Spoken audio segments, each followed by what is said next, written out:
Welcome back in one of the Bears Football Plays YouTube channel. Today is Sunday, February 23rd, and I'm back breaking down some more college basketball plays for Sunday afternoon and night. Before we get into the plays for Sunday, we have to talk about the Saturday plays, and we have to talk about the NBA game. I know it's the college basketball side, but some people might want to get in it. NBA streaks. You can put a player prop in every single night in the comment section. You can choose to play every single night. You can choose not to play every single night.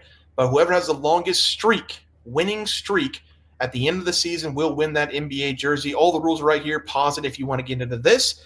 Here is the updated leaderboard for the NBA streak. I have it right here. We already see a little bit of strategy coming from Trey O2M. Win with Chris Levert, took the night off. Nick Smith Jr. the second night. We do have three more people in this, up to, I believe it's 11 now. So up to 11 now. I am in the lead currently, technically, because Kelly Oubre Jr. is done, but Nick Smith Jr. looking pretty good for him right now. Jamal Murray, like I said, on the NBA side, I think he's going to hit, and we should have a couple more winners on Saturday night. But that's what it looks like. If you enter, I'll put your name right here, and I'll put your prop right here, and you'll be in it for Sunday. And like I said, longest streak gets the NBA jersey at the end of the season. Hopefully see you guys in that. Just a fun way to grow the community and to get more player props, because if people are on like a 16, 17 streak, I'm definitely going to play their player props. But let's move on to the plays from Saturday night. Had a lot to talk about. 4-4 currently. A&M money line blew it. Chaz Lanier show in the last 4 minutes. Vanderbilt money line nearly blew it. Up 19 points, from up 19 to down 4, and then they missed 4 consecutive 1-on-1s, which I wanted to blow my brains out. But then they went on a 9-0 run, and it was Mannion. It was just the guy who I didn't think was going to matter in this game. He showed up for Vanderbilt and did the most. I think they ended up winning that game by 5 points after turning the ball over 4 times in the final 2 minutes to even scare me even more. Alabama team total 96.5, took the loss in that one. 96 is what they finished at. Some people might have got 95.5, 94.5. I think it was at 97.5 towards tip-off, but that is an insane number. They should have hit it. The game was all over the place. Hopefully just people took Alabama. I think the over missed by a bucket as well, which really sucks. But I mean, Alabama, I actually didn't think they played that well. Just Kentucky didn't play that well either. No defense to speak of in that game. I don't know how the over didn't hit. SMU loses to Clemson. They didn't show up in the second half. Kansas minus 14.5. You knew this was over after the 4-minute timeout. I told you, Bill Self, Hall of Fame coach. They win the game by 30-plus points. If you got close enough to your TV, you can actually smell Allen Fieldhouse through the TV. It was nice to see my team, my favorite team in college basketball, play with a little bit of effort, play with a little bit of heart, play with a little bit of emotion. Play for the thing on your chest, not the name on your back kind of thing. And it showed. And everybody played well. Offensive clinic is what everybody was saying. Hunter Dickinson, breakaway dunk on a fast break, maybe the slowest fast break we've ever seen in college basketball history. But it was a fast break. Also, if you watch the game, Kansas has been known to take mid-range jump shots with Zeke Mayo. Zeke Mayo did not shoot a 2-point shot in this game, I don't think. He made all of his threes. 5 of 10 shots in the game, 5 of 10 from the outside. And I think Kansas only took 2, maybe 3 mid-range jump shots the entire game. That's the difference. That's the coaching change. Shouldn't really be a coaching change, because he should have already told his guys, hey, make a 3 or go to the hole. That's coaching 101, especially in college basketball. But Kansas figured things out. Tyler Nickel hit his 2 threes in the first 6 minutes, just like I said. Mark Sears, 4 assists, tough. Zeke Mayo, 15 points, tough. So 4-4 day overall. We still have Gonzaga playing right now, going up against St. Mary's. I think St. Mary's is actually winning that game by a bucket or 2 right now in the first half. So hopefully Gonzaga comes through for us, gets us on the winning side of things for Saturday. But let's go take a look at the plays from Sunday. UConn going up against St. John's. UConn's just not a very good team. They've got one of the better head coaches in college basketball. They won back-to-back titles.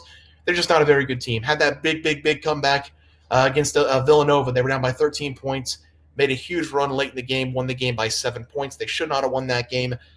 They lost to St. John's already this season by 6 points. They were at home in that game against St. John's, so I'm not sure where the minus 4.5 is coming from with St. John's in this game. I'm laying the number. I think St. John's is the best team in this conference. They win this game.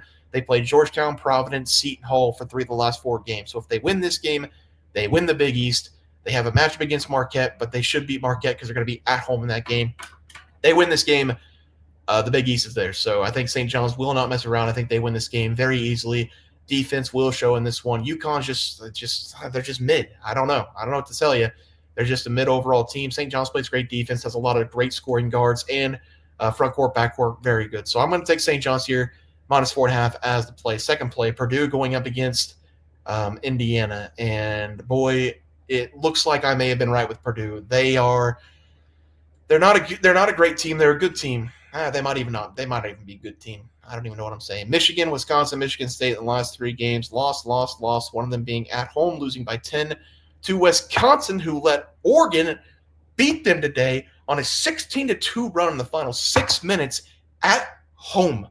Embarrassing by the Badgers at home today. Maybe a wake-up call for them. But in this game, I really want to take Purdue. I really do. -3.5, but I'm not going to do that because I think it's a little bit of a bait kind of thing here. You're going to take Purdue -3.5 off of 3 losses. No duh. Like, obviously, they're going to bounce back against a really bad Indiana team on the road.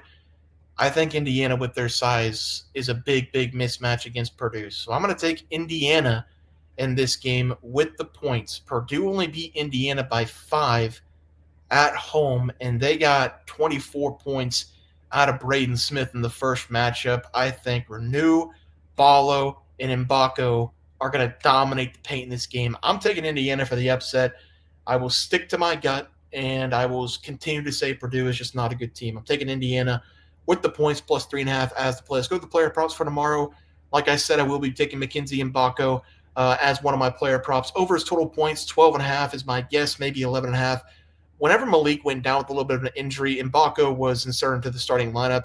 He's been very good for Indiana over the last several games, and he's been taking a lot of shots ever since the start of February. 12-plus shots in 6 of the last 7 games, not counting the Michigan State game because he was injured in that game. But he's been really good for Indiana, especially down low. He is a 6'9" sophomore.